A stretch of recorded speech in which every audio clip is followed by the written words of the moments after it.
Now it should come.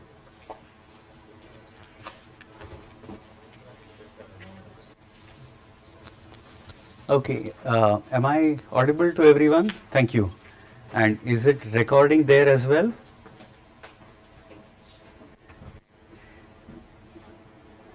So I have to start from my screen here, right? I just go and use this.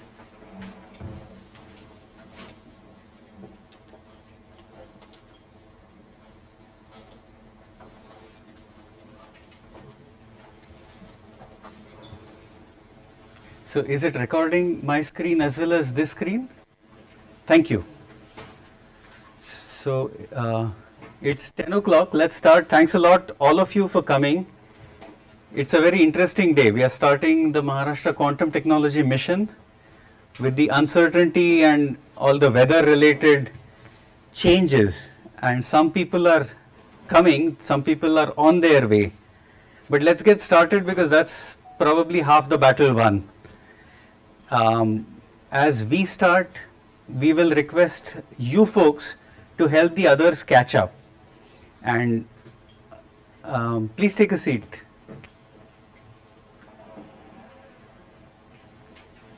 The folks from DBA2 and VJTI might not come today. I know some of you are here, but some folks are on the way and might have to turn back. So what we are doing today is live streaming this session, this as well as the rest of the day's session. Now it should come. Part of the session also includes introduction to the team at iHub. So we'll do that as well, but we'll do that once again. Audible to when everyone? everyone Thank is you. live here in the And room. is it recording there as well? The session today So is I an have to start introduction. from The my session screen is here, also right? I about just go what we will be doing over the and next 2 use weeks this. and how the days will pan out. Let's make it interactive. So if there are any questions, stop me. And I prefer to be asked a question that tells me that you're listening. So is it recording my screen so, as well as this screen? Welcome again for Thank you. the beginning of Maharashtra Quantum So, Technology Mission. It's 10 This is o'clock. the Let's start. initiative Thanks a from lot, the all of you, government for coming. Maharashtra. It's a very to interesting day. We are create starting the jobs Maharashtra in Quantum Maharashtra Technology state Mission and create also with the uncertainty job-ready and all the students who can weather-related take up jobs. changes. And that's some the most people are important objective coming, for some which people we are all on here. their way.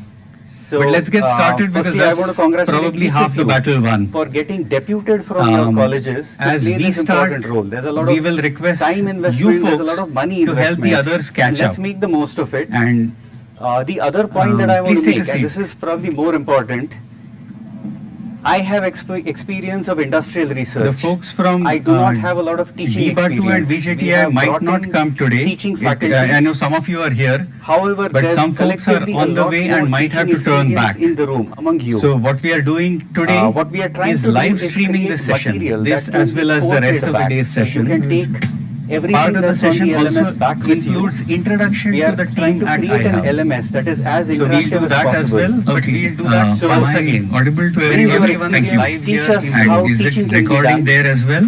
Tell us what can be changed in the LMS. And The everyone in the room, and I'll session introduce that. today. So I an have to architect start who are the building the related LMS. take up jobs, changes, and that's looking for lot of money input to help the as others well catch as up. Let's make the most any of it. suggestions. And So please bring that the in. other point that I want please to take make, a and seat. this is probably more important.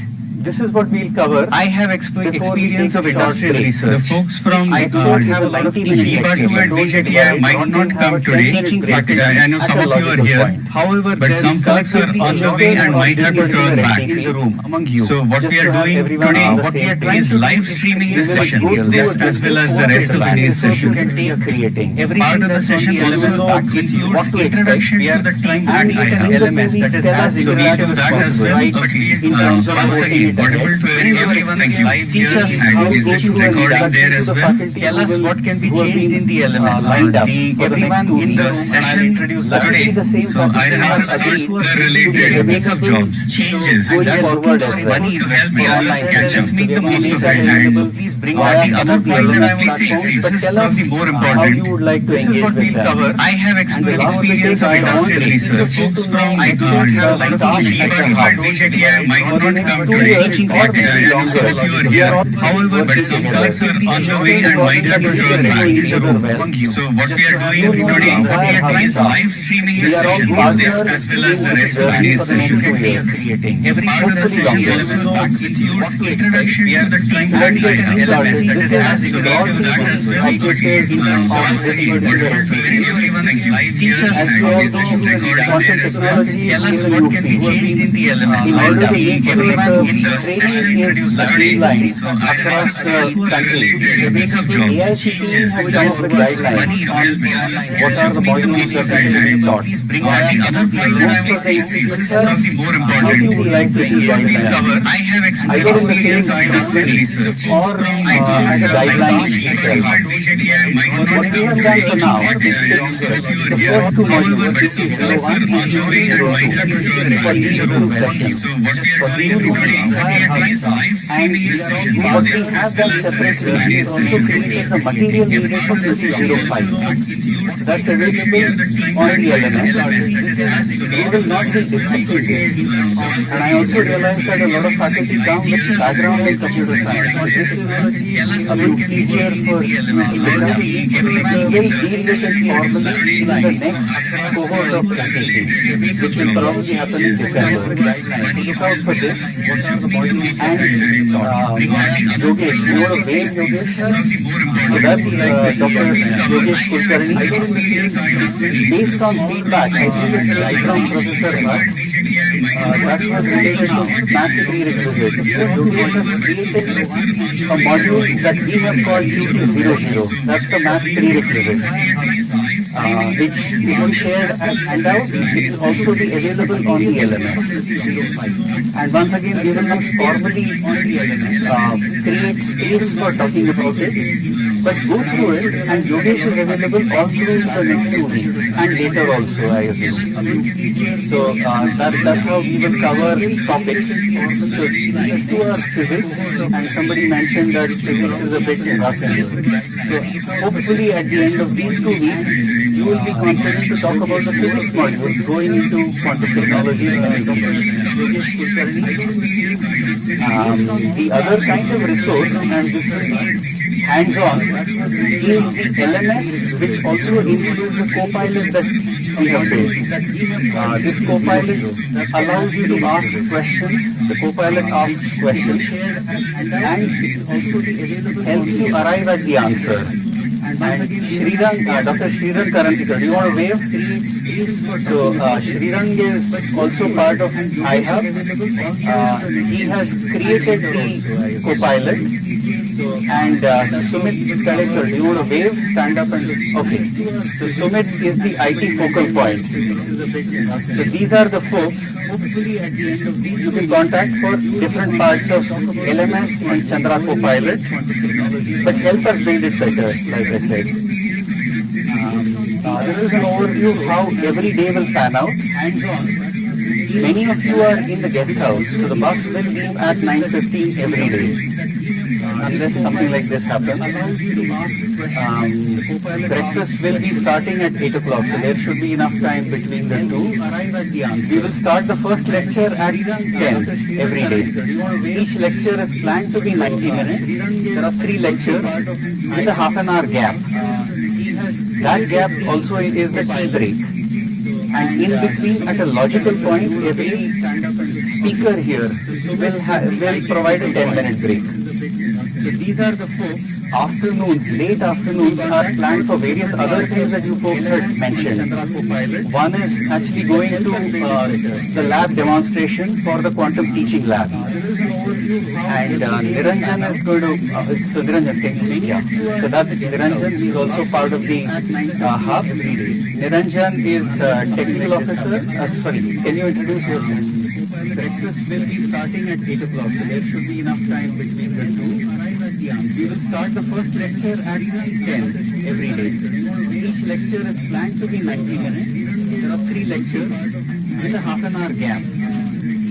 That gap also is the tea break. And in between, at a logical point, every speaker here will provide a demo. And the other parts that we have created are interactions with some of the industry startup partners, which was the other reminder that you folks had left. That interactions will will also also also happens by and large here. James, do you want to introduce yourself and what you do? Niranjan is technical officer.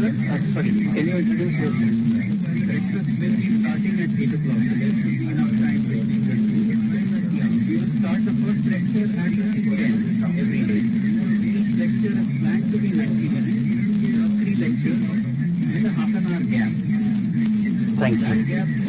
And the latest timetable will be shared via WhatsApp as a link.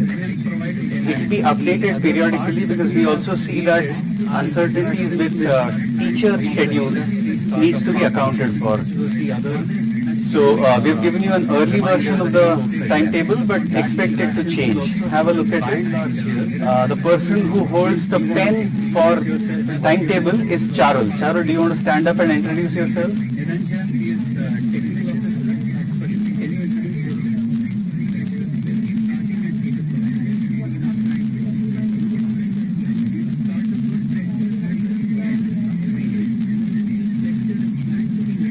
Charul is our communications and events focal point. So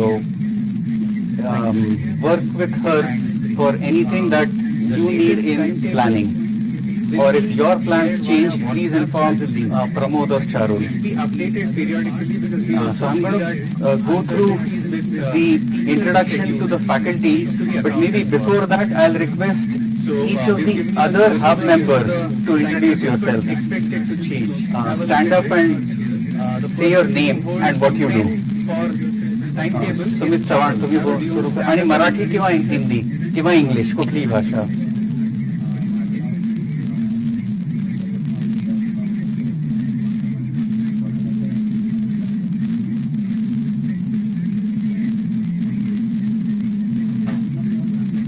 Charul is our communications and events focal point.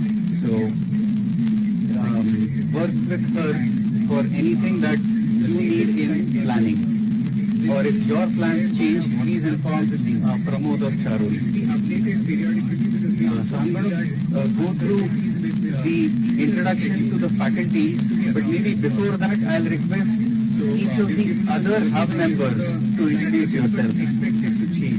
Stand up and say your name and what you do. Sumit Chavan तुम्ही सुरू करा आणि मराठी किंवा हिंदी किंवा English कुठलीही भाषा.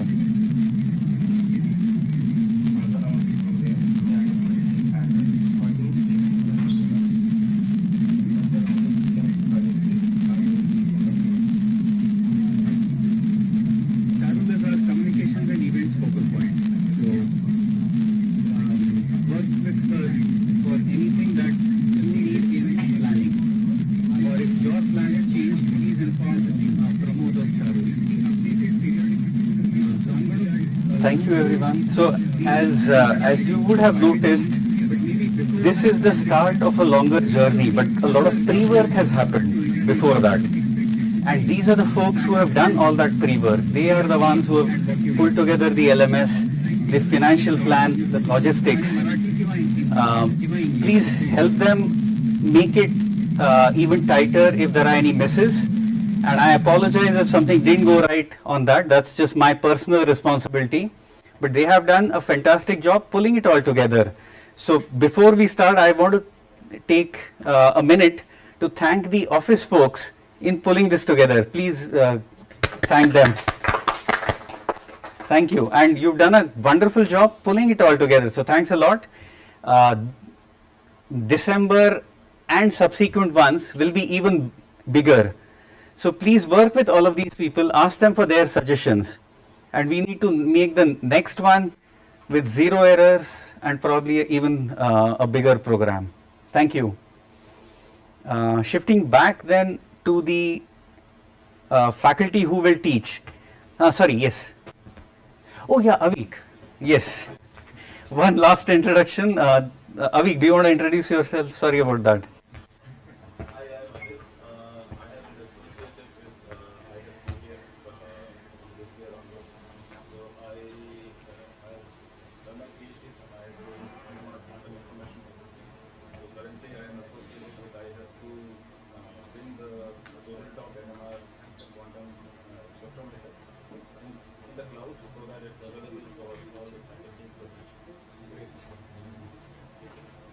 Pramod, did you introduce yourself?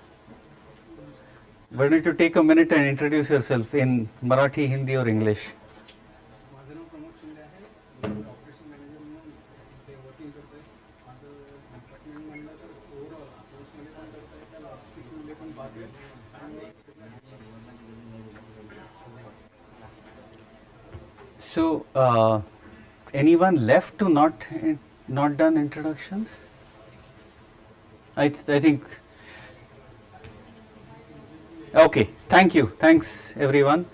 So this is the faculty during the orientation. This was covered.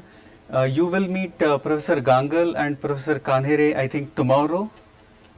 There they are. Oh, Kanhere sir, अगदी 100 वर्ष तुम्हाला चालतील का?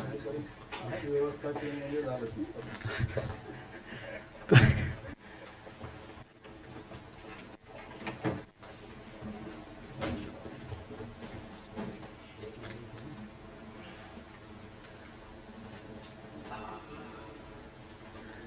So we were going through introductions, and Professor Kanhere is sitting here. Professor Anjali Shirsagar is behind, and Professor Pramod Zog is there, and I don't have his photograph, so now I'll take his photograph and add it there. It is very kind of them to agree to come and teach. Thank you for doing that.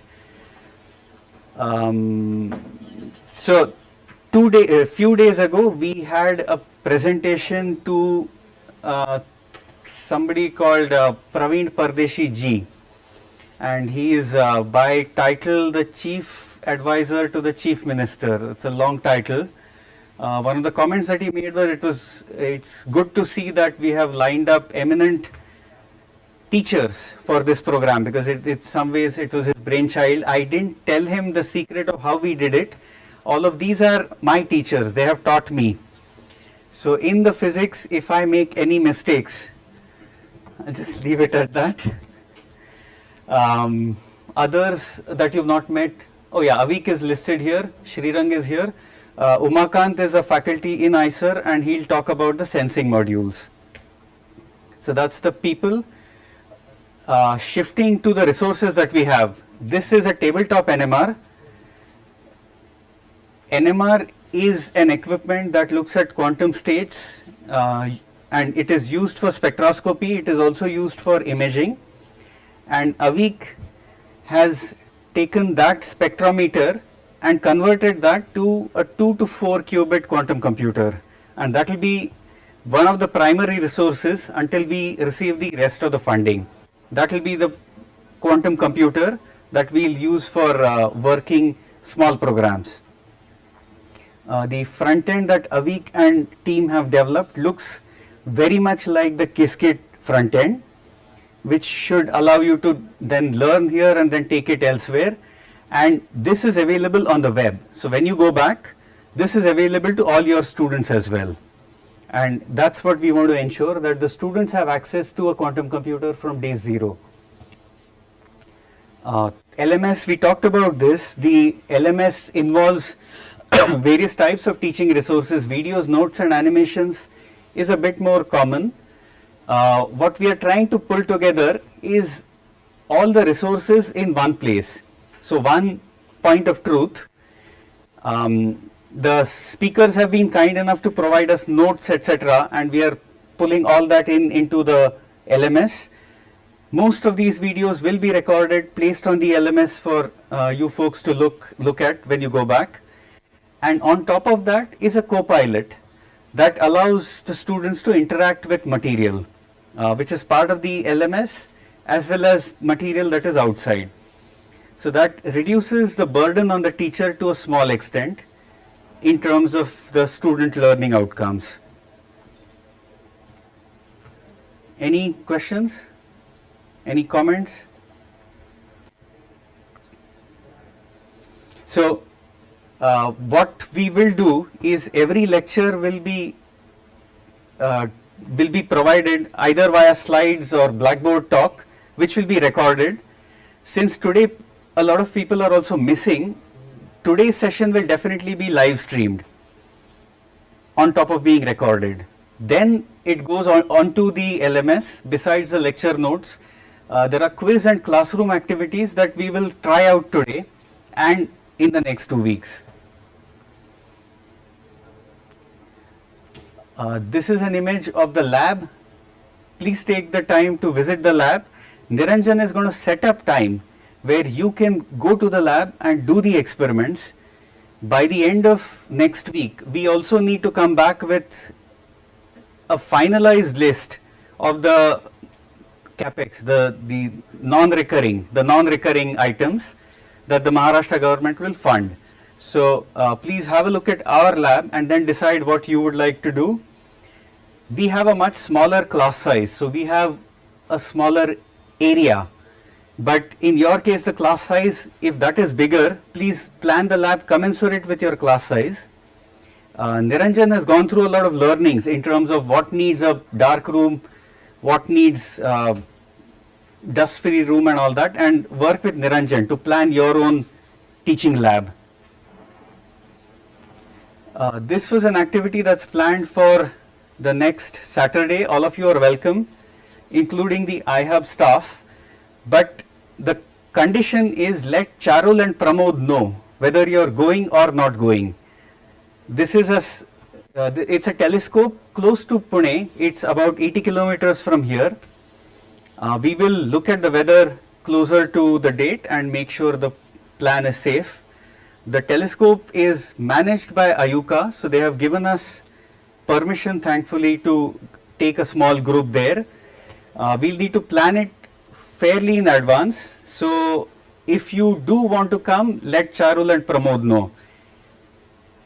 If you don't want to come, also please let them know. That way they have a clear communication. And we will book smaller buses because this is on top of a hill.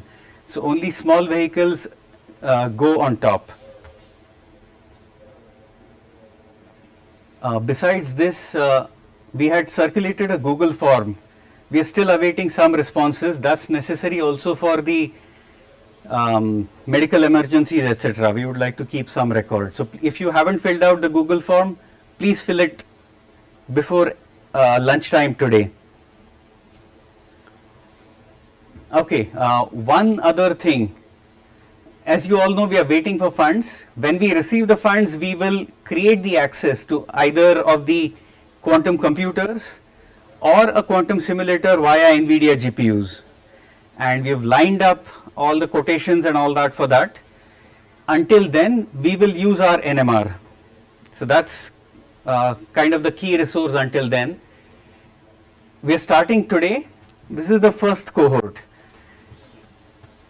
We will try to go through all the modules or as many of the modules as are needed. So the second cohort will need to be planned in December. That's the commitment that we have given to the government. So maybe in this week itself, let us know what are the dates that work in December based on various schedules, because different colleges have term ending at different times. And the earlier we know the dates, the earlier we can make bookings for guest house, etc. Right now, as you know, the guest houses were not available. So the next cohort in December, let's fix the dates before the end of this week. The one after that might be April, May, and we will cycle through until we cover all the faculty suggested. Any questions? Sir, yes. Q3, 03 and 04 modules are there. So they're not taking that. So those are experimental modules. Quantum technology. Quantum technology, those are experimental ones. You will do the Q303 experiments, Q304 experiments. QT03, that one is more of a programming module. So the feedback that we got was you folks already have whatever is needed. But let's go through that in detail. QT03 was mostly electronics and basic programming. And most of the engineering colleges seem equipped for that anyway. But let's keep a session where we go through what might be missing, and we can cover only that.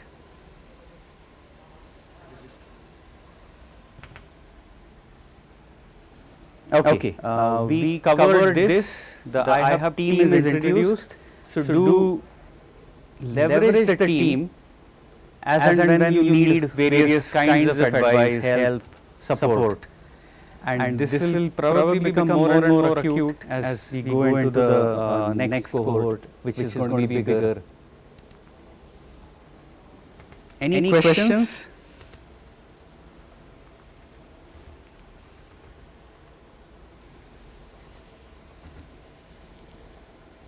Okay, looks like no questions. So, what do you have any questions? No. So, what I had planned was to cover a bit, which is an introduction to iHub. Then, the first module for today is an introduction to how the various pillars of quantum technologies come together. And I will also talk about what the National Quantum Mission is doing, so that the pillars come together and there is a tangible effect on our own daily life in terms of startups, in terms of our readiness for defense, etc. So what I will do now is also go through the LMS. I'll just make sure the LMS is accessible.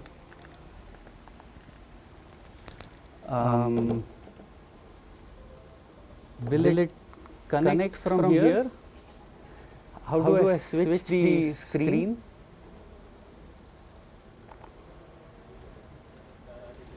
Okay.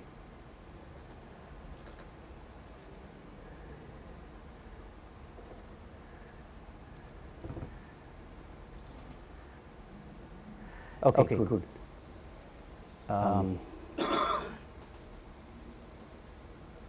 Okay, please give me 1 minute to set this up.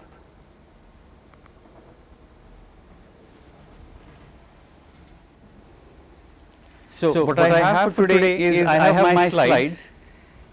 Also there are notes on the LMS. And I am going to switch between the two. So you also get used to the LMS.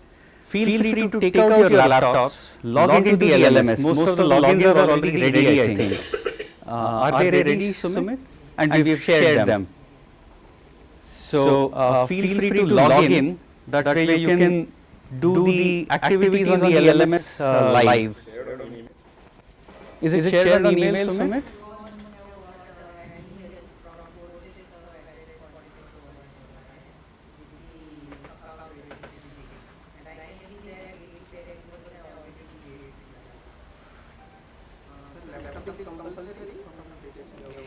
That would be good. If you have the laptop, okay. So that's something to remind next time.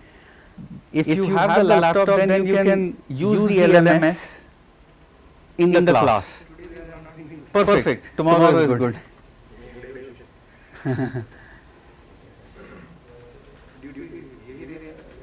Sure. But also I forgot to remind, so I'll make a mental note. For the next folks, I'll remind to get the laptop.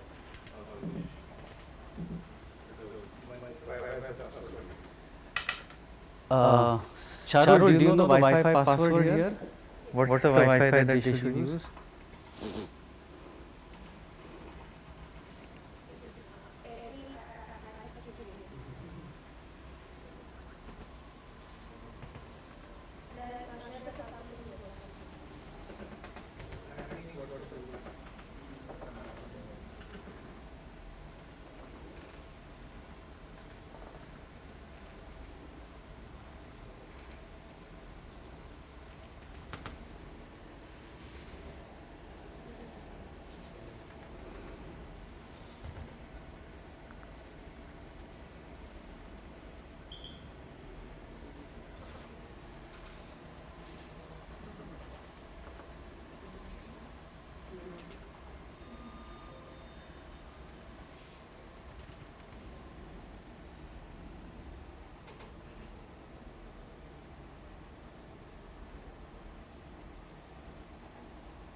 Do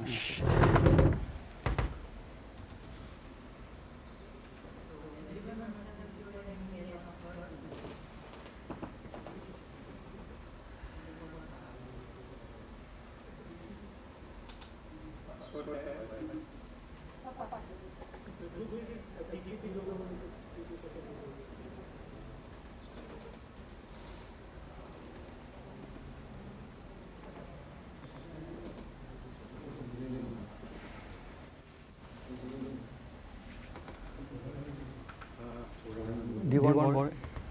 Do you want water, sir?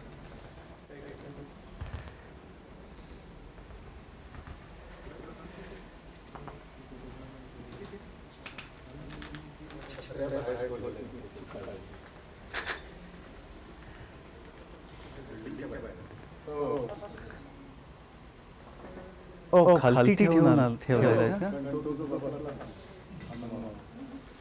बरं.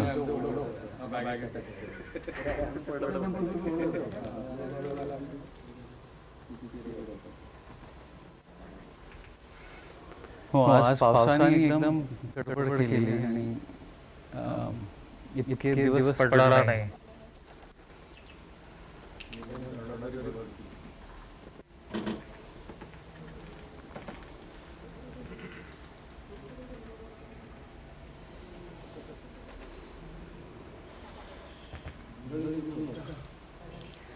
पावसामुळे ते लोणेरे आणि मुंबई ते लोक अजून पोहोचलेले नाही काही.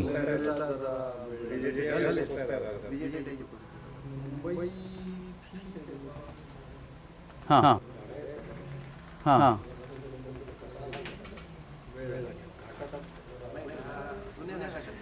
जुन्या रस्त्याने येतात. मुंबईचे त्या मिसिंग लिंक बंद आहे म्हणे आता. तर त्याच्यामुळे ते जुन्या रस्त्याने यावं लागतं.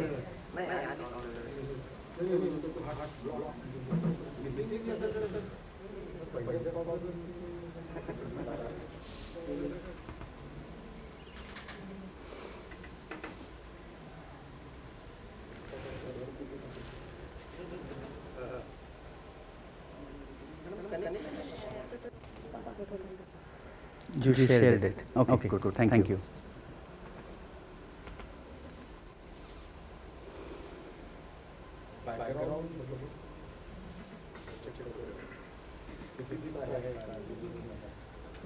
हां ते सगळे आल्यानंतर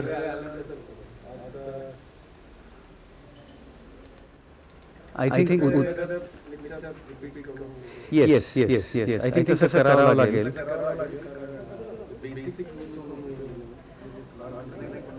आणि बहुतेक उद्या सगळे असतील. आज we'll just have to do this.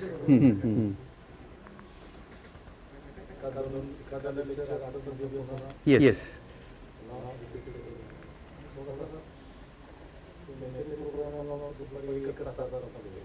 हो 3:30ला we are ending anyway.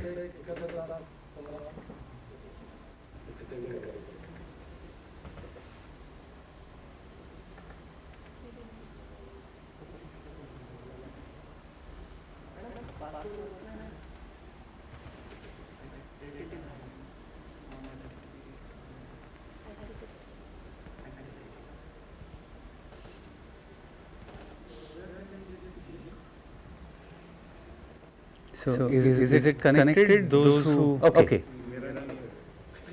आपका वाईफाई नहीं हो रहा है या LMS नहीं हो रहा है? अच्छा. Charles, the Wi-Fi has an issue. Sumit, can you please help him? The connectivity has a bit of an issue.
So if you've logged into the, is there anyone who has not logged into the LMS?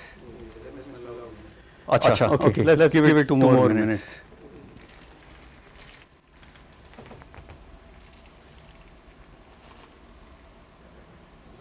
Logged in, okay.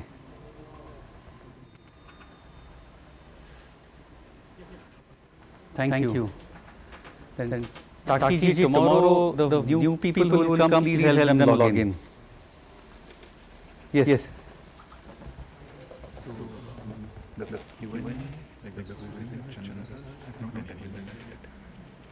Okay, I won't then describe it.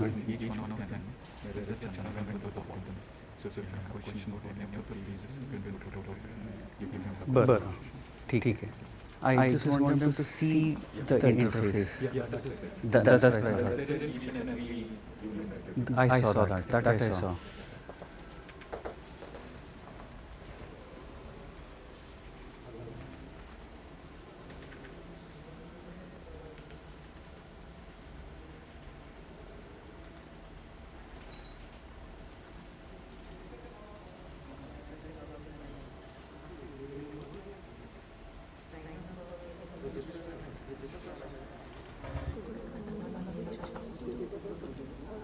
This one, I'll announce when they log in.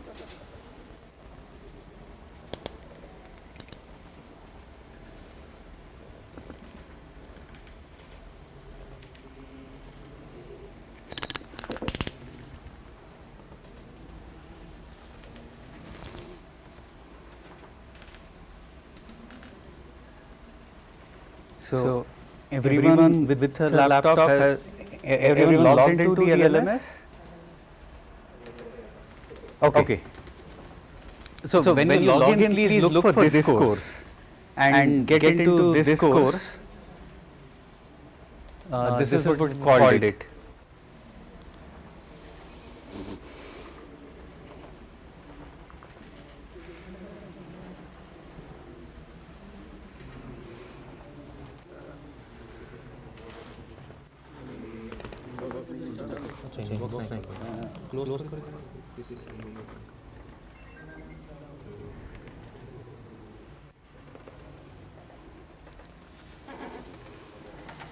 झालं हां पहिलाच अजून हां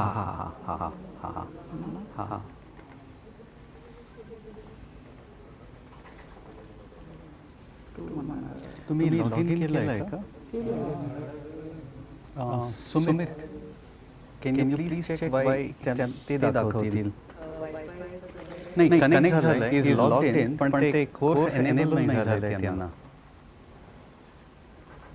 हा course आहे हो हो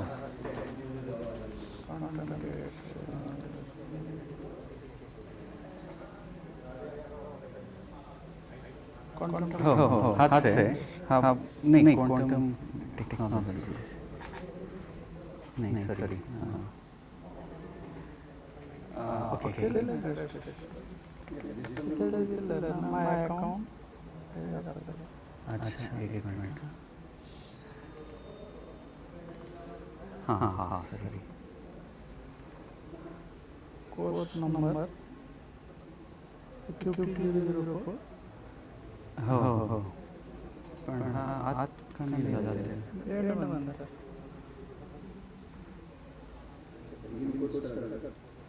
हो ते दाखवतील मला थोडंसं पायाचं प्रॉब्लेम आहे ते स्टूल ठेवून पायाला तुमच्याकडे स्टूल आहे का अच्छा हो हो जर असेल तर चालेल येस ऑफकोर्स हो हो हो किंवा ती ठेवलेली चालेल ती चालेल पण ती खालनं हे नाही होणार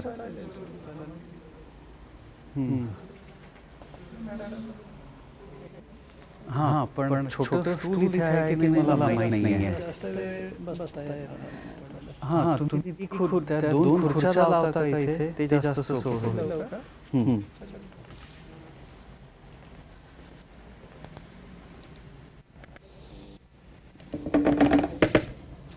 इथे लावा नाही, खुर्ची तिथे जाणार, तिथे पाय नाही ठेवता येणार तुम्हाला, या खुर्चीवरच बसावं लागेल, ती तिथे खाली जाणार नाही. हां, इथे खुर्ची ठेवून स्टेजवर पाय ठेवा. हां, जवळ नक्की होईल. हो, पण तिथे खुर्ची ठेवून पाय नाही ठेवता येणार, कारण इथे पुढे हे बघा त्यात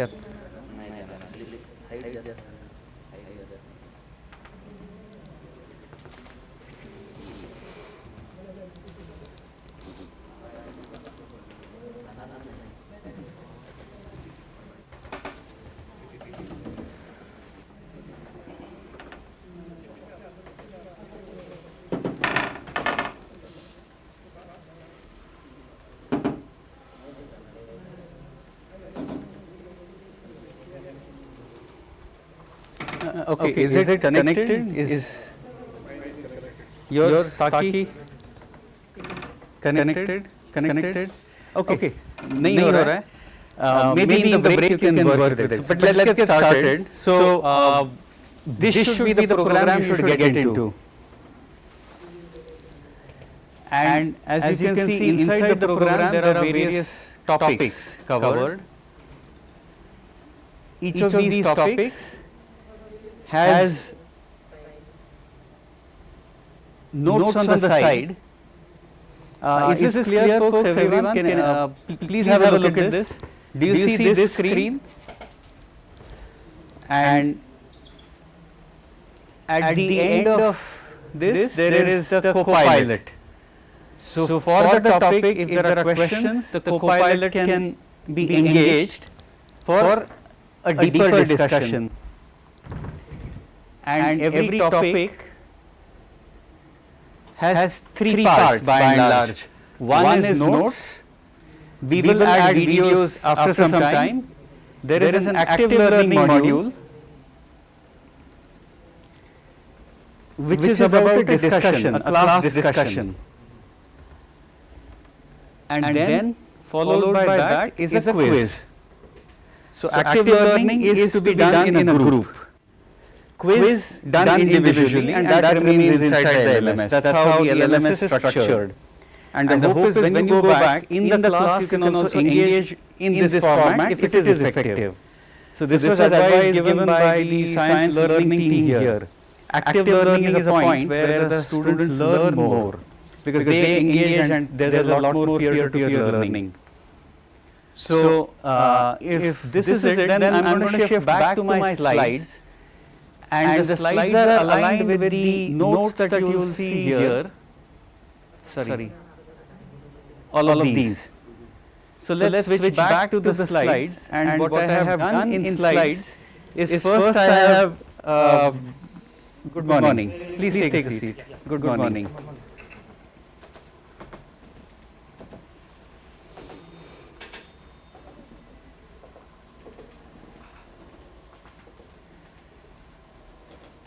So I'll first talk about iHub.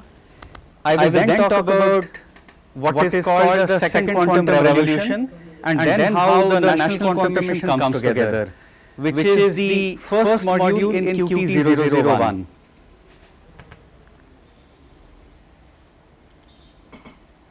Okay, so what is iHub? It's a DST created Section 8 company inside ICER. This is ICER, you've seen ICER. iHub has a threefold mission, very simple. We develop technology. The technology development is with the aim of handing over technology to companies. The government wants to make sure that there is productization at the end, which also means training people for the technology as well as for productization, which is a big gap right now for the country.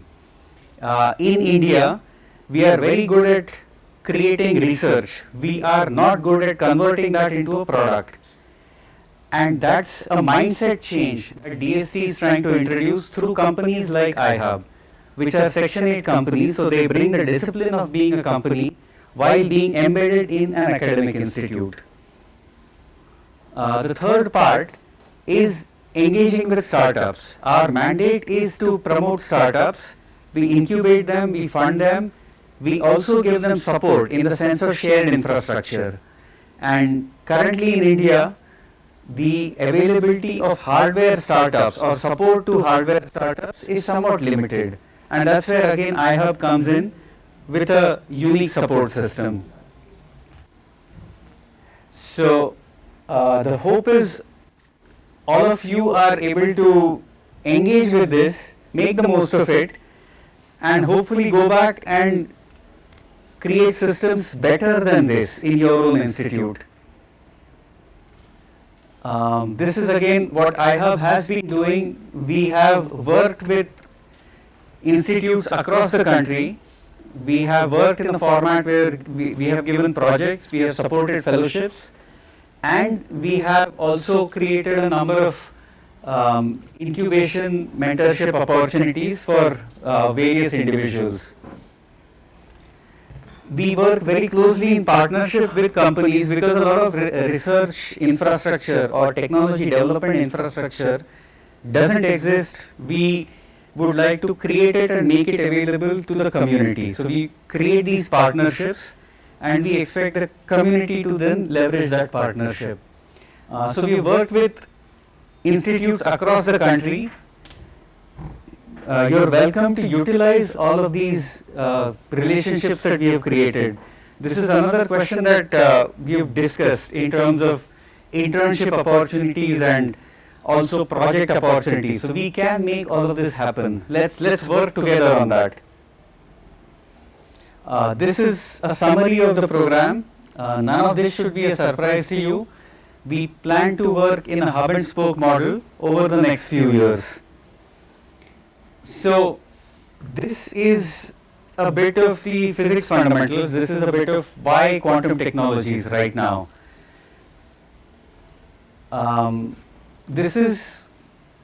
have created this slide to talk a little bit about what's called the first quantum revolution. What came out of the first quantum revolution are devices that have now become everyday objects. Is this familiar to anyone?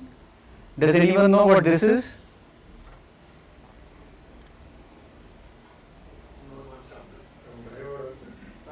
It's the first transistor. Yes, Shriram, what is it?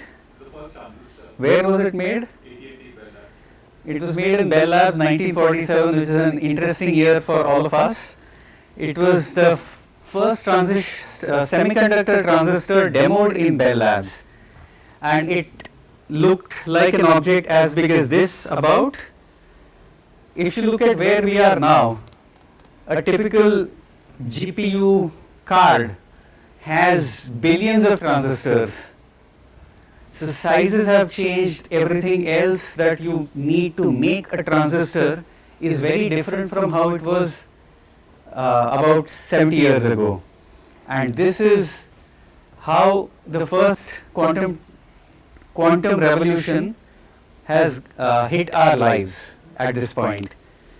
Has anyone seen this picture by any chance? Is this name not familiar? This name has a very strong Pune connection. Anyone from Surat sir?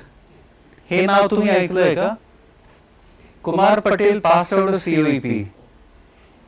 He led Bell Labs. He was heading the research in Bell Labs. He invented CO2 laser. So another thing that has a very strong Pune connection. But you can see that a lot came out from devices that came out of the first quantum revolution, and we take all of this for granted right now. First quantum revolution was about using quantum mechanical phenomena in the way that exists, and then these devices are based on that. So this is physics, which is around quantum transitions caused via certain energy quantum transitions related to how devices are made.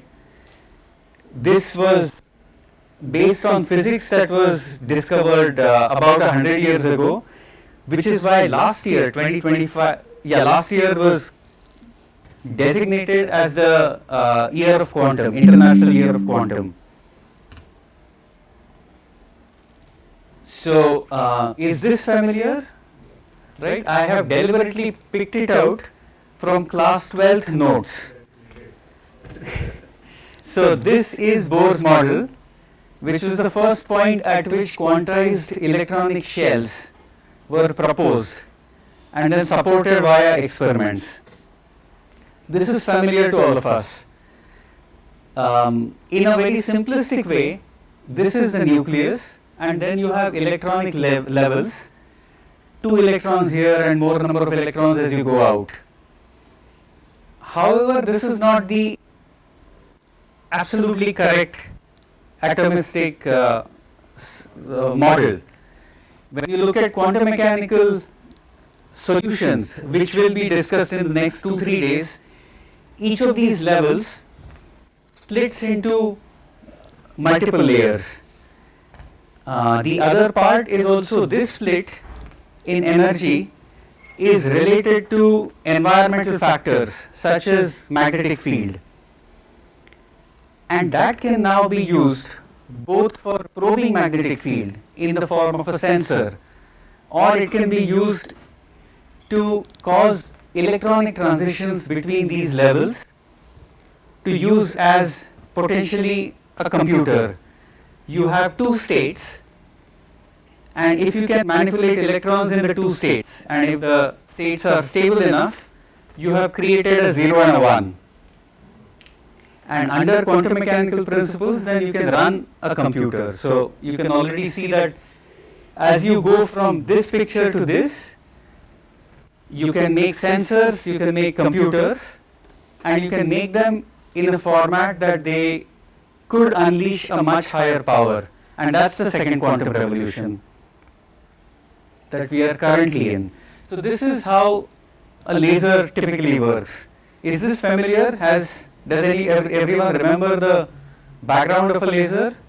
This is a ruby laser, one of the older lasers, 1960, built in a company. So, another example how these revolutionary technologies come out of industrial research, not academic. So, that's another point to remember. A lot of these revolutions are driven by industry, which is again something that we see in the second quantum revolution right now, and I'll come to that as we progress. This is a standard design of a laser. This is ruby crystal in sandwiched between 2 mirrors. One is a partially transparent mirror, the other is a conventional mirror. What's done is to utilize the electronic states of the ruby laser, where you have a ground state with a light being shined, electrons can be pushed into an excited state, which has a very short lifetime. But while de-exciting, the electron has the option of either coming to the ground state or going to a metastable state, which has a much longer lifetime.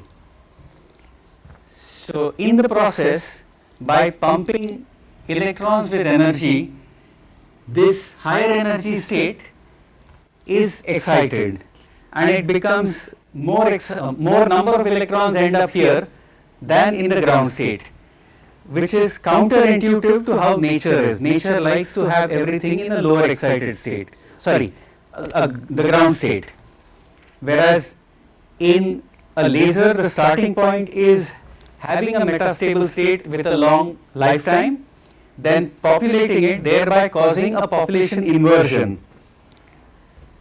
And then when light of a special photonic property hits these electrons, they all de-excite together, thereby causing photon emission, which is coherent.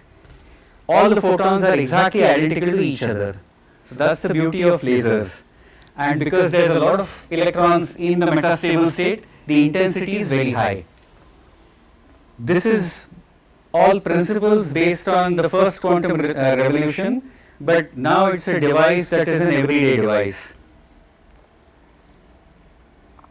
what will come up as an important concept later is lifetime of a state. So remember that different states have different half-life. All of you are familiar with the term half-life from radioactivity. So electrons that are in a higher excited state will de-excite, but there is a certain amount of time that they like to spend in that excitation state also. And every state has a different half-life, which can then be utilized in computing. Okay, so I'm going to talk about one of the quantum principles. I'm going to talk about only this quantum principle and not any other, but this is where we build the three verticals of quantum technology. So this is an example of a crystal. Is there anyone with, can anyone recognize what this crystal might be, looking at the crystal structure? So this is a tetrahedral structure. Any familiar crystal that has tetrahedral structure? Diamond. So this is an artificial diamond with a certain defect. These can be made. They are called an NV center defect. Diamond has tetrahedral structure where every vertex has a carbon atom, which is what renders the diamond all kinds of interesting properties, like it's very strong. While making artificial diamonds, you can knock out one of the carbons and replace it with nitrogen.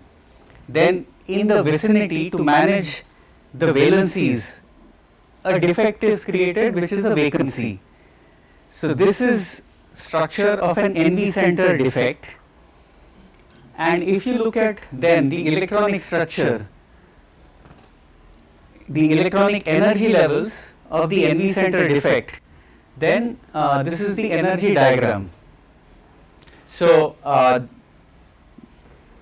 the way to read these energy diagrams is typically it tells you if this is the ground state, this is the energy needed to go from ground state to the excited states, and each state has a lifetime, as we saw a little while before. The interesting thing in something like this is some of the states have a magnetic character. So if you have an ambient magnetic field, the states end up moving up or down, and then the amount of energy needed for that state to be used as a ground and excited state, that energy difference is going to change, which immediately tells you that it can be used as a sensor.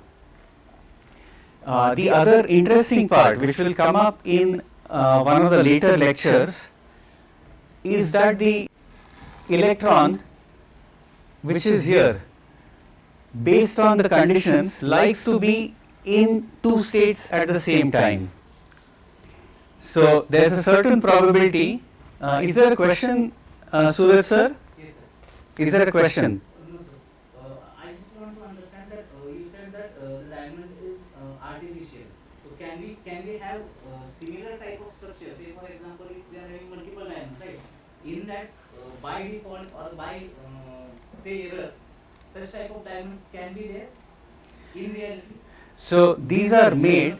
Yeah. The structure is made. I guess your question is the defect reproducible? Yes, sir. Okay, so the defect to an extent is reproducible. You can decide what is the density of defects. The exact position is not reproducible. But as long as the density is fixed, properties of that particular crystal remain the same. And then you can use it in a device. So the defects can be reproduced. Yes, the density of defects is reproducible, not the position. Right. Sir, so we are taking out 2 carbons from this. That's correct. You take out 2 carbons. That's correct. Where they will go? Where they reside? They just don't reside in the crystal. So this is done by a deposition technique where you start with a sample which is like the seed, and then on top of that, under high temperature and pressure conditions, you start depositing carbon along with small amount of nitrogen. and because of laws of nature, carbon deposits in tetrahedral structure. So if you didn't have any nitrogen, it will make artificial diamonds. That's how artificial industrial diamonds are made right now. By adjusting the concentration, the relative ratio of the nitrogen gas and carbon, you can decide how many defects are made. And when nitrogen gets in, it automatically causes a neighboring site to be vacant. Okay, any other questions? Now, this diagram will keep coming over and over again in the entire quantum technology's lifetime. The other part to remember is if I start now naming the states as say 1, and you can see that I am using a terminology which some of you might be familiar or maybe not. 1 and 2, these are two states that I am referring to. Arbitrarily, I am going to call this as state 1 and this as state 2. By laws of nature, by laws of quantum mechanics, electrons will reside in a mixture of these two states. So there is a certain probability that it is in state 1 and state 2. This is counterintuitive to how classical physics works. Classically, if something is on a table, it is completely on the table. It's not half on the table, half on the ground. But quantum mechanics is unfortunately not like that. There is a certain probability for the electron to be in state 1 and certain other to be in state 2. So that's one fact, and that's called quantum superposition. So that's principle 1 of quantum mechanics, that is at the heart of quantum computing, quantum communication, quantum sensing. The other is entanglement, which I will not talk about, but it will be discussed in detail by Professor Kanere. The other thing that I want to emphasize is the probability of the electron being in state, say state 1 and state 2. That changes with environmental conditions. So you can have a radiation, microwave radiation, and you can start changing this. This is a fundamental property of those materials.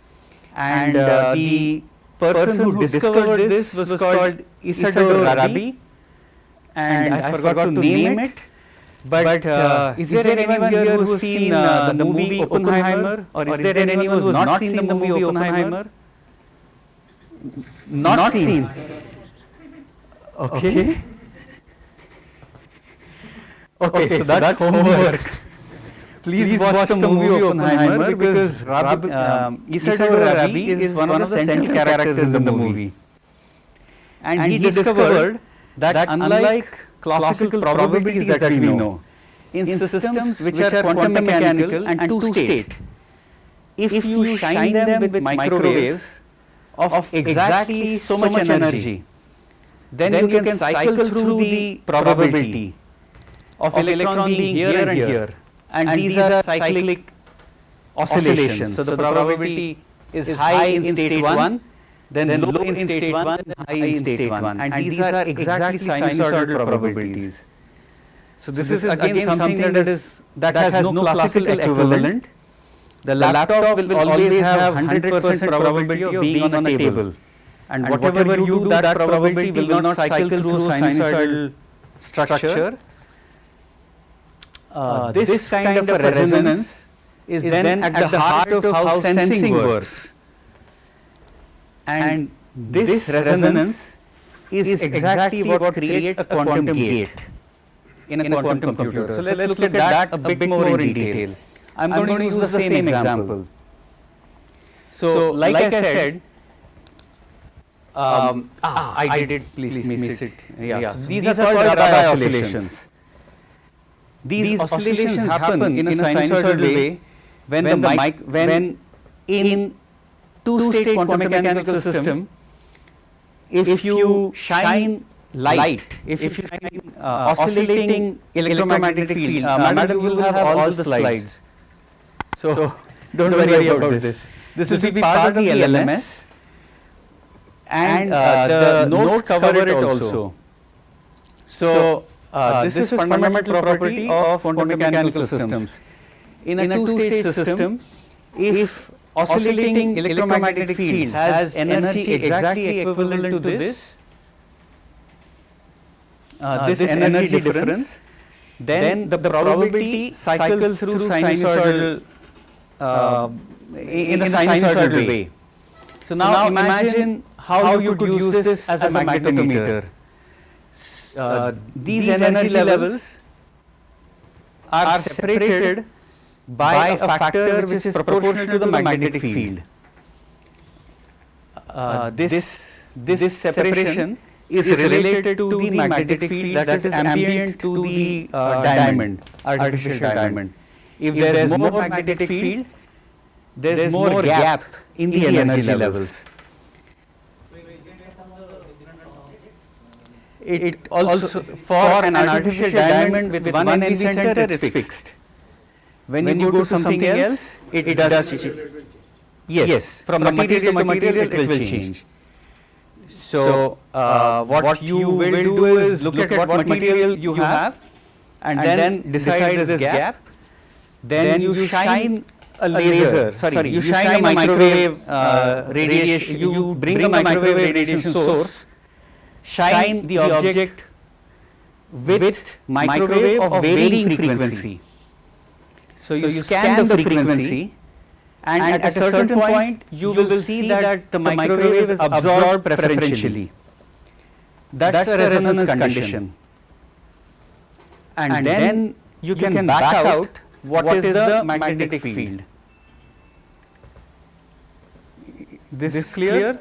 So, this is a sensor. So, we have already built a sensor with, is there a question? So, to start with, we had this material. Now, this energy difference depends on the magnetic field. If the magnetic field is increased, then this difference goes up. So, what you can do is keep this material in a magnetic field. You don't know this difference because the magnetic field is now changed the energy difference between the two states. So, you bring the source of microwaves, scan the frequency until a point that the microwaves are fully absorbed. There is nothing transmitted. At that point, you have a resonance because of this Rabi condition. So, that microwave energy then tells you this energy difference. And that energy difference then tells you what's the magnetic field by fundamental physical principles, which we will not cover mathematically right now. But that's a question, if you want, to the co-pilot. How is the microwave energy difference related to the energy level difference? So, this is a sensor. I'm going to shift the story a bit more. Sorry, yes, please. So, it's a weak function of temperature. In this case, you can see that this is a crystal. Actually, two ways to answer this. If you want to build a magnetometer, what you would do is keep the device in a temperature controlled environment. So, all the other conditions are not met. But however, your question is deeper than that. Are these energy level differences related to the lattice constant? Which it is, because this depends on how close or far the nitrogen and carbon and the vacancy is. If the temperature goes up, every material expands, including all crystals, which means the lattice constant is going up, and hence it will affect the energy levels. So, when you make a magnetometer, what you would do ideally is place all of this in a temperature controlled box. Fixed temperature, and then the magnetic field is of course transparent to this. So, magnetic field will still be sensed. The same will have to be done also in a quantum computer. So, how does a quantum computer work now? Again, let's start with this crystal. We have energy levels. We already talked about Rabi oscillations. So, what we can do now is start with a now make sure that everything is in a controlled condition. Temperature is fixed. Magnetic field is also tightly controlled. So this energy difference is now fixed.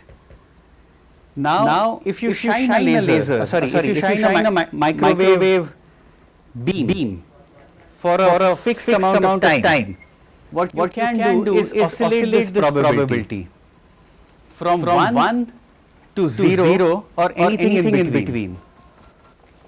And in that process what you would have done is created a state of the system which is either 1 which has probability 1 or 2 which has this probability of 1 being 0, 2 being 1 for example, or a mixture of the two. So that's a superposition state. So I'm just going to repeat this once.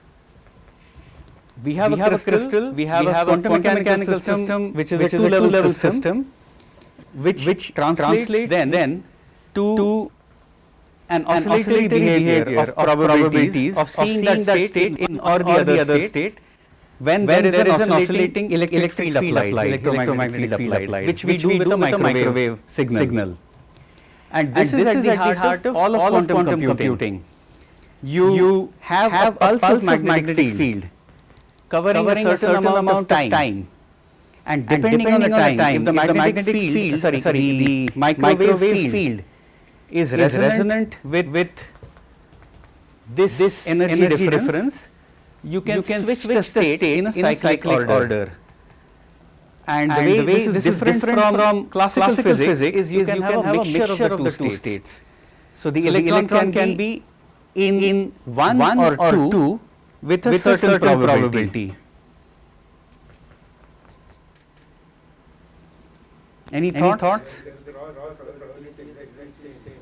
Yes. So they are half. Exactly. So if you have a pulse of microwave which lasts this much duration, you will end up with a system where the electron is half in state 1 and state 2. And that is very different from classical physics. But it's a very powerful state now because in one state of the electron now you have encoded much more information. So this is at the heart of quantum computing. And Professor Zog will talk more about it.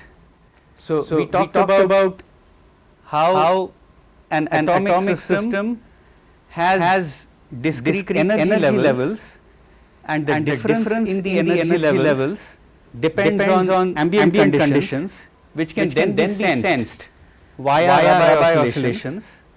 Similarly, they can be controlled again via Rabi oscillations. So you can make a sensor, and you can also make a computer, because you can put the state, put the device into one or the other state or a mixture of the two using microwave. So this is at the heart of all gates. I'm going to switch this. So communication is easier, and you folks know this because many of you have taught communications.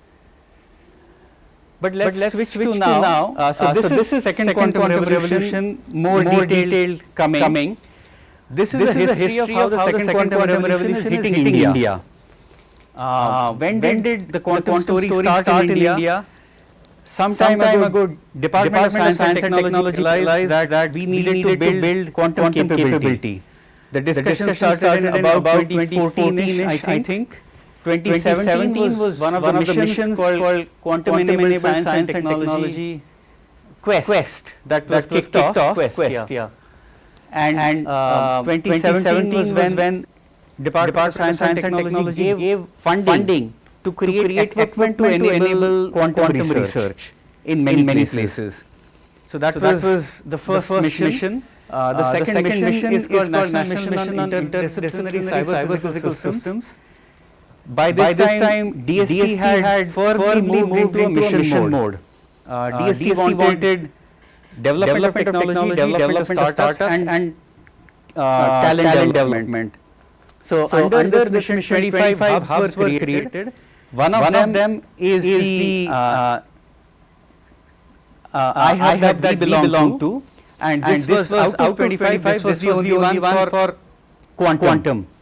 Now, based on the success of iHub, DST also then later decided to start an entire mission dedicated to quantum.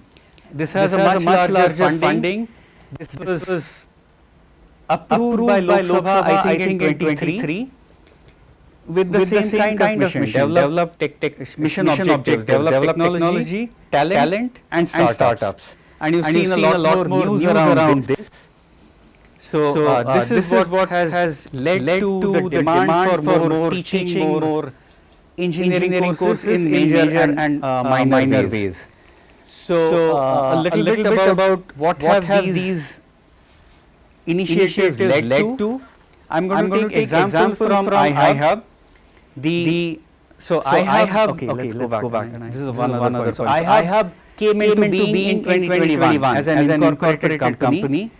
NQM has incorporated also hubs, 4 hubs. I'll talk a bit about that later, but they came about last year, I think they got incorporated. So they are doing something similar to iHub. iHub just has a head start. So that's the only reason I'm taking examples from iHub. And going ahead, more examples will come from the other hubs. So these are examples from iHub of companies that work with iHub, that have an investment from iHub. This is again covered in your notes, but it's a part where we are changing the way we work with companies. This is for the first time taxpayers' money being invested in startups. In return, the startups get support from iHub, where we connect them with the final users, defense for example. So QTF Technologies is a company that is developing quantum key distribution technology. We help them do the demo with the Corps of Signals based out of Pune. So they did the 500-kilometer demo, I think in November, October or November, and now they have gone on to do a 1,000-kilometer demo near Lakshadweep. And this was also, so they are ahead of the, they had a mission for 3 years, and they have met their project objectives in about 1.5. So another example where a startup is leading the pack in developing technology. QPI, these folks might provide us access to quantum computing. They are based in Bangalore. They have a 25-qubit quantum computer running on cloud right now. And with the funding that we have given, they are building a 64-qubit machine, which is almost ready. I think one of them is probably going to come online for a discussion, for engagement. These are two companies making devices. So while these are high-level products that end user will see, right now when you go into any of the labs, you can see that 95% of the equipment is imported. And another point which is probably mentioned in the notes that we have shared on LMS is all of this technology, a lot of this technology is defense critical. In the current times of wars and geopolitical tensions, it's clear that many of these technological elements become export restricted to India. So Germany, for example, already has export restrictions to India on a certain kind of delicious refrigerators. And we see more of these coming. So we have to, there's no choice again, we have to build our own component ecosystem. And these are examples of various companies that are developing components in electronics. These are high-end lasers, and these are single photon detectors. Single photon detectors are used both in computing as well as in communications. So these are companies developing various components. These folks are based in Baudhan. They were already working with defense. Some of the circuits that we develop, function generators and lock-in amplifiers, we handed them the technology, they have developed it, now it's a product that is available via the governmental portal for electronics. So this is happening as part of NQM.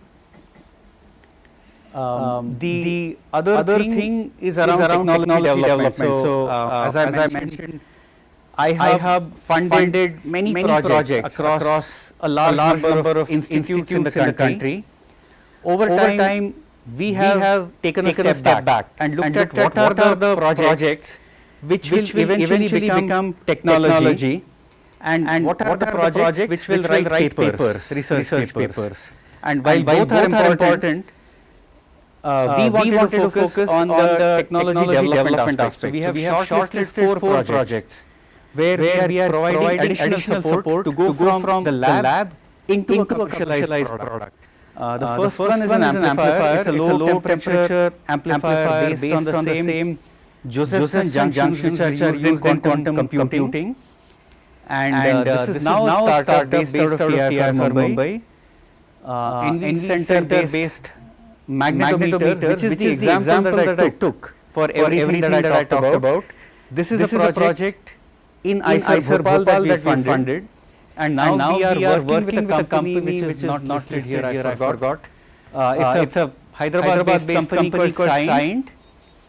They develop sensors, and they are developing these magnetometers into sensors for GPS-free navigation. And we are providing all kinds of help on that. Okay, so let's talk about this. This is a trap-time quantum computer based on the 5th floor in IISER. Are you folks familiar with the underlying technology in quantum computing? What's the kind of technology that quantum computers use that you are familiar with? Not the superconducting one is more known. IBM has decided to use the superconducting quantum computers. Google also. Why have they chosen that?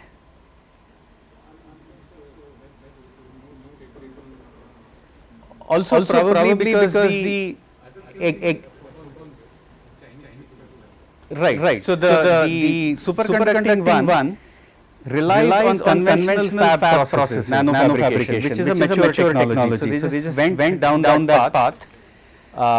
They have a fairly large marketing budget. So everyone knows much more about Google and Microsoft. More stable. There are other platforms as well, and we talk about the other platforms.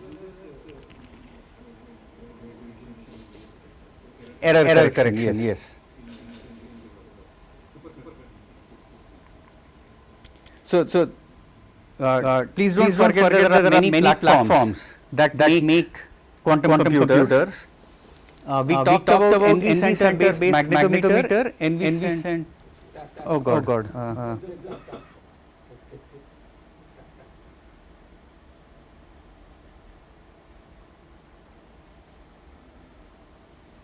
काय करू?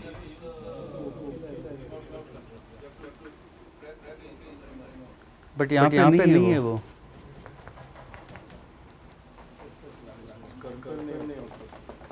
नहीं cursor नहीं होते.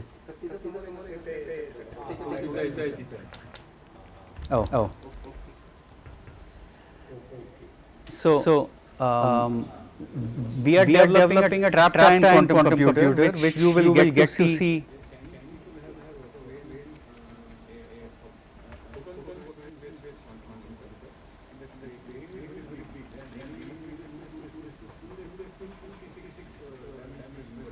Okay.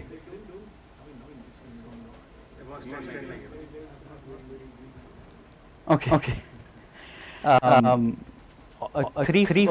think on Thursday we will have one startup founder CEO coming. They are based in Bangalore, and they are developing a photonic annealer as well as a photonic quantum computer. Photon polarization based. So those would be an interesting interaction on Thursday. Sujay Chakravarti. So this is what the lab right now looks like. Students build something on a vibration isolation table, it works like a quantum computer. However, for us to actually claim a product, we will have to have this working for maybe 1 or 2 years on cloud, accessible by all of you, which of course I can't do by itself. So we have created a fairly large consortium where Tech Mahindra is building the middleware, that's the control electronics for all of this. Persistent is building the user stack. How a drug discovery scientist might use a quantum computer, for example.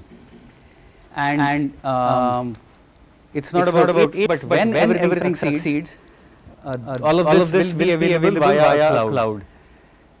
So I just want to emphasize that there's a lot of electronics, there's a lot of photonics, as Professor Zog mentioned. There's clearly a lot of physics of ion trapping, and then all the quantum mechanical physics. And those are at the minimum domains that go into this. We will have a startup founder coming tomorrow, I think, in the afternoon. And I have asked him to emphasize what are the skill sets that students need to know to get into quantum computing at the hardware level. So that's this. So I hope I have covered this. Three verticals. Quantum computing based on some of the principles we talked about. Similarly, quantum communications and sensing on the same principles. It's all about having a quantum mechanical two-level system. And you can build all of this. Quantum materials, which NQM looks at as a separate vertical, is more like an enabling technology that goes into each of the verticals. And this is all the material science making the device level materials needed to do each of these.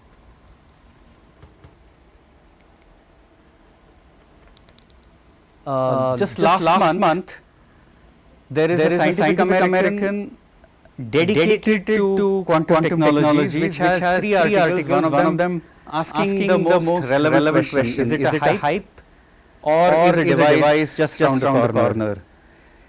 If you are logged into the ICER network, you will be able to download it without subscription, because ICER has a subscription. Okay, so I'm going to we are at almost at the end. I'll take 5 minutes to go through the LMS a bit, and then we'll break. So let's see how the LMS works. Okay. So let's take 10 minutes. We'll go through the LMS, and then we'll take a break for tea. So we talked about the first quantum revolution. We talked about the second quantum revolution. I won't go through this, but if there is any question, the Chandra tutor at the bottom, you can ask in a conversational way. Is the second quantum revolution related to sensing, for example? And it thinks it is related to sensing, but we can make it more clear. What principles of physics does sensing use in quantum sensors?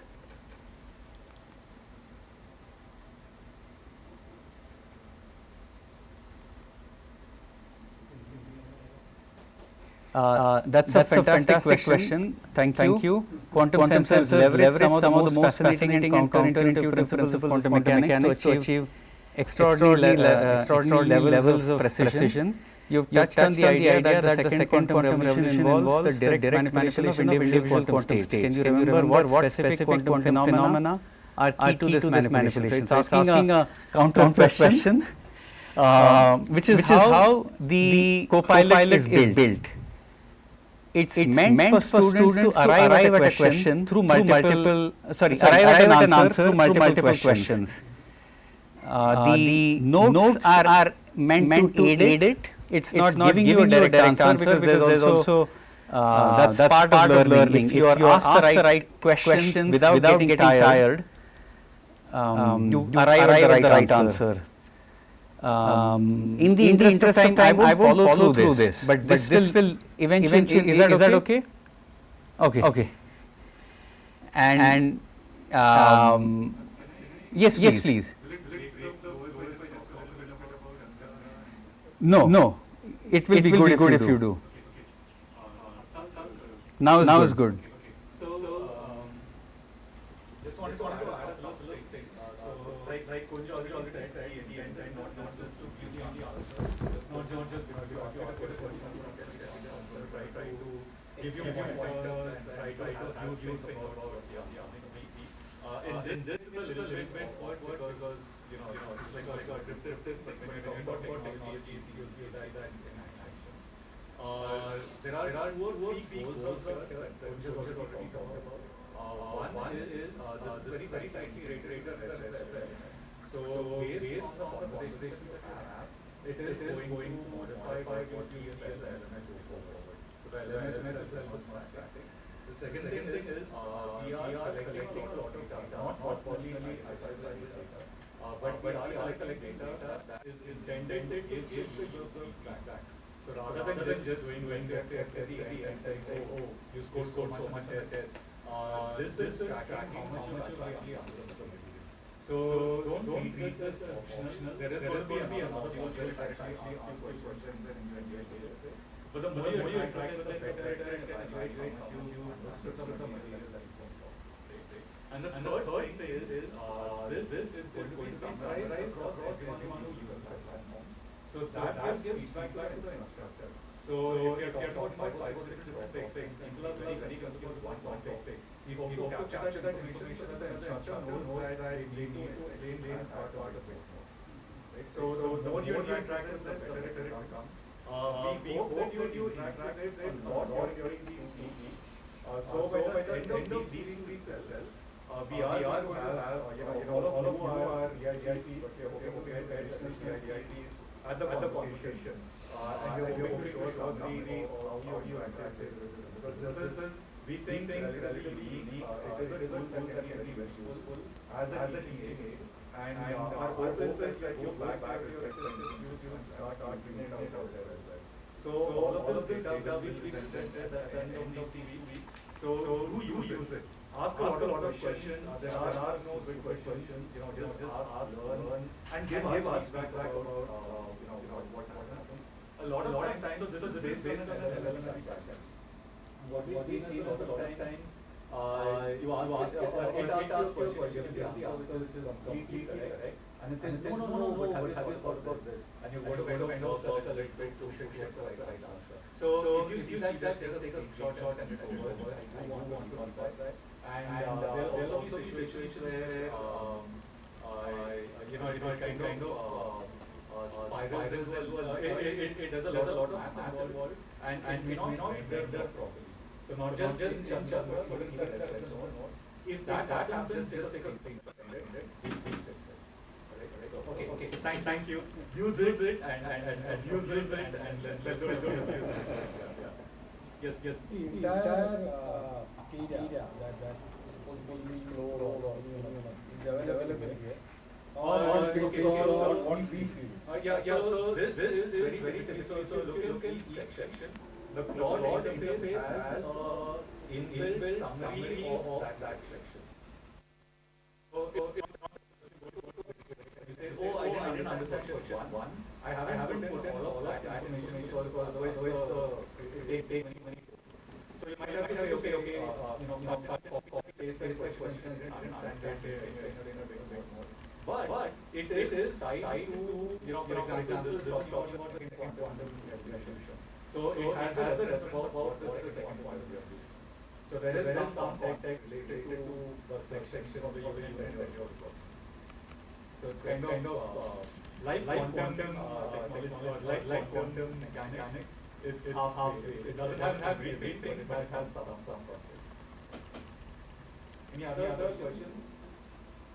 Okay. Thank you. Yes.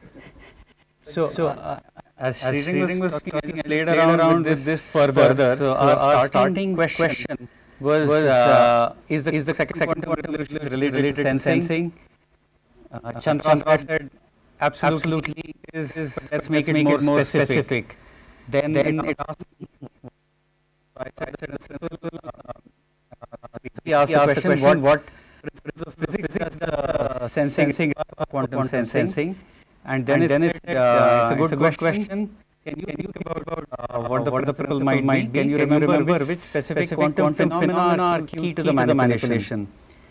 I said the specific phenomena are caused by oscillations, which is kind of related, but not really the answer. And then it says Rabi oscillations are beautiful, important, and they are important in manipulating states. They show how quantum systems like atoms, electrons oscillate between energy levels. But what do they do at the quantum level? And now thinking ahead, while this is useful for sensing, what properties of these oscillations are potentially measurable or possible to exploit to look at the environment? So it is you further, the answer more specific. And then I gave the answer, the resonance of microwave energy is necessary for the oscillations. And then says yes, absolutely right, and so on. So it brings you to an answer which is more specific, starting with a more hazy idea. And it doesn't get tired. Yes, thank you for the time pointer. I'll just take yes. I ask, you can discuss it later. That explain to me with reasonable method. What is Let's try it. So do you want to give me an exact question? What shall I say? explain at the level of the first course in quantum mechanics or second course like because we will go through this course. What are Rabi oscillations with moderate mathematics? So you have to derive. So we'll see what this is. There is actually a parameter that you as a musician, when you do the explanation level from simple as well as math. Sure. I'll show back. But let's see what Very good.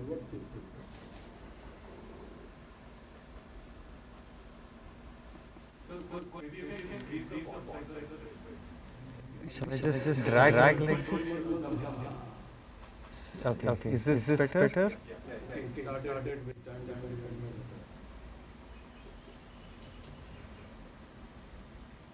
Okay. And I don't know what it does. You said second. Second level down. First level will be very critical because they don't go beyond your permission. Fair enough. It does that. It does that. It does that. You put the time independent interaction here. Looked at time independence.